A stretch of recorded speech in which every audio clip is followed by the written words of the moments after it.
Good morning, comic book fans. Welcome back to Ka-Pow Comics, and it's not Comics in 5 Minutes. No, I've shunted that over to TikTok for December, and I've just reviewed the latest Batman. So go and find Ka-Pow Comics UK over on TikTok if you want a condensed little review of that. But no, we're on our best of the year here. Second one so far this year, number 13, because I'm making this stuff as I go along.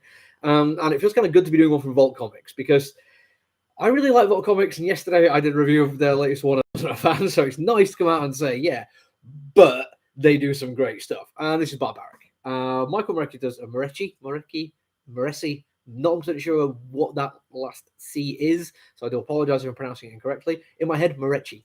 Don't know why it sounds better. But he's a writer on it, and he does a great job. And he does a great job in 3 issues, which is saying something. My favorite kind of length at the moment, I like a good 12-issue, like maxi, as it were.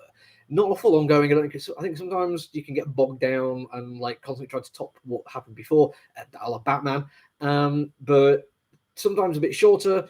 You don't feel like you've had the chance to dwell in the world long enough. So doing 3 issues is a challenge. But last year, Grit from Scout Comics managed it really effectively by maintaining a pacing which was very effective. And the same thing is done in this one by Morecci. It's brilliant. It's brutal. It's violent. It's fast. It's all over the place, but in a really, really good way. But in 3 issues, they get some world building done as well, like really effectively. In like the first opening couple of panels, you get a sense of a fantasy world which has problems very similar to our own. And as such, the way they're going to solve these problems doesn't have to be massively different. But when I say problems close to our own, we have a terrible penal system, a criminal justice system. In this case, the fantasy world one, people just getting killed, including people trying to get petty theft killed, because brilliant line for the comic book, if people keep stealing from the wealthy, how on earth is all that wealth going to trickle down? Followed by, if it's trickling down, why the hell are people stealing? This book has an awful lot in it which I think appeals to my sensibilities, and I'm not going to lie and say that that's not a reason why it's on the best list. But it has more than that. Like I say, the writing and the world building is fantastic, but it's not just the world building. It's not just the pacing, it's the dialogue as well. And it's the fact that it uses humor very effectively for a very, very dark fantasy story where there is like more blood by the gallon than I'm used to seeing in a fantasy book. It's hilarious at times. For a start, the title character here, the Barbaric, his name's Owen, because why the hell not? And it's entertaining that he's called Owen. They don't make a big deal out of it, but it is just funny. And the fact that he's got a talking axe, that one there, which requires, he's bound to it by a curse, and it requires him to kill evil people, so his axe can drink the blood of them. And when it does, the axe gets a little bit drunk, and that's funny. And the axe kind of understands its purpose, but had a little bit of fun with it. Very early on, there's a bit where he's basically been paid, Owen had been paid to kill 3 criminals, but refuses to kill one because it's just petty theft. And it's like, that's not really something you should murder people for. But after he kills the other 2, who actually do horrible things, still, down with the death penalty, the axe is very much like, well, what's also really, really bad? Kind of paying you to kill, like, 2 people when you don't really want to, and trying to kill a 3rd one. So why don't we go and murder that guy too? And then they go and murder the guy who's in charge, like literally cleave him in twain, and it's brilliant. It's funny. The plot as it develops is really quite nice too. It shows a little bit of background about what happened to Owen and how he got cursed. But even by the end of 3 issues, you don't get like a full sense of completion on that stuff, which is nice. It means I want more, because if you're only going to do 3 issues, you better leave me wanting more at the end of it. And it does a very, very effective job at that. Not just with the lack of like closure on his backstory and what's going on with it, but just in terms of having so much fun playing around in the world. Like, just I want more of this experience. You get introduced to a few new characters, and they're all very, very cool. There's some nice magical touches for a witch, as she has said, who they meet.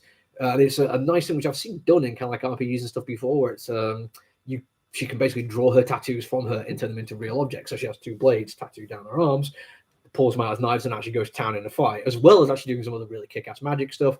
It's absolutely brilliant. But they kind of meet up together at a point where she, as a witch, is being burned, or at least hung, drawn, quartered, or whatever. And it's very much, again, like real world problems, not really, but this like over the top-down patriarchy is always going to be a problem. But there's a point where I fell in love with the comic book. And it's that just right there. I'm going to hold it as steady as I can, so hopefully people will be able to read what it says. But effectively, it's can we stop murdering women for sake? And that was very timely that it's come out this year for people paying attention to kind of this kind of thing. Especially because the people doing the killing are people who think they're doing it right and they're in charge and they have the backing of the state and it's terrible. And all this kind of thought runs throughout it, but it's never about that. It's actually just about, well, it's about a fantasy world and fantasy things happen, but in the best way that all genre fiction does, it managed to tell other stories without having to be about it. It's one of the reasons why not all robots didn't quite make it to the list. They're a little bit too on the nose.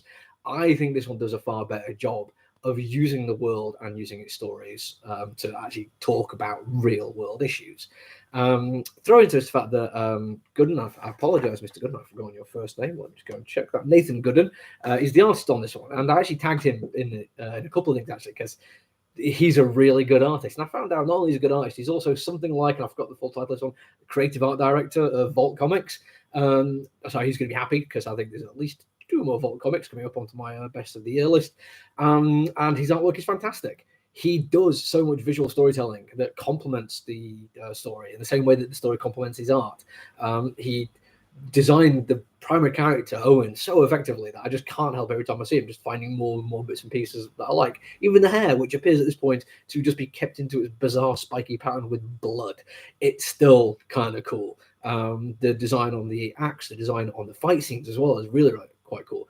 There's one fairly early on, in fact, the fight where he's executing the 2 people. It's done as like a double splash page, but it's panels and panels, and it makes it frenetic and kind of hard to follow because, I mean, actually, it's going to be best if I show you this one because it's kind of hard to describe left to right and up to down when my left to right might be different than what you're seeing. But if you think about like how a comic book would usually flow, top left to bottom right, the fact that it does it this way round over double page means it's slightly difficult to follow exactly which order he's doing things. But at no point could you read it out of the order and think it doesn't make any sense. It's a really clever page layout to show that this is a few seconds maybe of absolutely frenetic blood spilling. You don't need to follow it. Imagine you're in the audience watching it. You're not going to get that much detail from it. You're going to see splashes. You're going to see limbs falling off. You're going to see somebody raising an axe in the sky. You might not get all these little fight, but you get a sense of what's going on. And that one double page does such a good job at it that it really didn't take me long to realize it was something special. And I'm very, very glad I picked up all 3 issues. I really hope there's going to be more of them. I really, really do. Right, that's it for this one, though. I'm going to be back. Am I doing one tomorrow? Let me have a quick look at my schedule here. Yes, I am doing one tomorrow. That's absolutely brilliant. So if you want number 12 in our best of 2021, then come back then. Until tomorrow, though, look after each other, everyone. Stay safe. Bye.